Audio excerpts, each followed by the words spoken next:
మొఘలు చక్రవర్తి ఔరంగజేబ్ సమాధిని తొలగించాలన్న వివాదం మహారాష్ట్రను కుదిపేస్తున్న విషయం తెలిసిందే. ఔరంగజేబ్ సమాధిని తొలగించాలంటూ సోమవారం నాగ్పూర్లో కొందరు చేపట్టిన నిరసన హింసాత్మక ఘర్షణలకు దారితీసింది.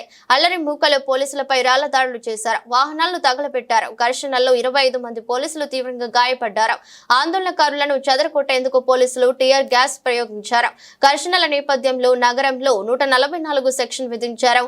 అయితే ఈ వివాదం సంచలన వ్యాఖ్యలు చేశారు.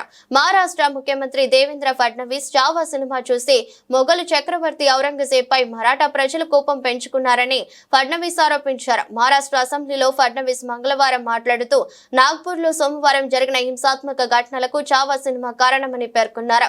ఈ హింసాత్మక ఘటనలు అల్లర్లు ప్లాన్ ప్రకారం జరిగినట్లు కనిపిస్తున్నాయి.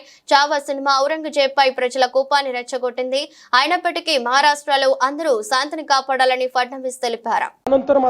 संध्याकाळी काही लोकांनी जाणीवपूर्वक अशा प्रकारचा हल्ला केल्याचं या ठिकाणी लक्षात येत आहे. याचं कारण जवळपास एक ट्रॉली भरून त्या ठिकाणी दगड मिळालेले आहेत आणि काही लोकांनी जमा करून ठेवलेले दगड, वरती जमा करून ठेवलेले दगड हे आपल्याला पाहायला मिळाले. शस्त्र असे देखील मोठ्या प्रमाणात त्या ठिकाणी होते. ते शस्त्र जप्त करण्यात आलेले आहेत.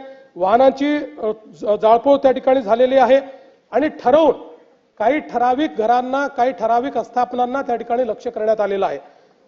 3 डीसीपी लेवलचे लोक या ठिकाणी जखमी झालेले आहेत आणि जसं मी सांगितलं की यातल्या एका डीसीपीवर तर थेट कुऱ्हाडी वार हा त्या ठिकाणी करण्यात आलेला आहे. त्यामुळे निश्चितपणे याच्यामध्ये काही ना काही एक प्रकारे काही लोकांचा सुनियोजित पॅटर्न हा देखील त्या ठिकाणी दिसतो आहे. अशा लोकांना त्या ठिकाणी त्यांच्यावर कारवाई ही केलीच जाईल. कुठल्याही परिस्थितीमध्ये कायदा आणि सुव्यवस्था हाती घेण्याची कोणालाही परवानगी या ठिकाणी देण्यात येणार नाही. आणि मी एक गोष्ट स्पष्टपणे सांगतो, पोलिसांवर ज्यांनी हल्ला केला असेल त्यांना काय झालं तरी सोडलं जाणार नाही.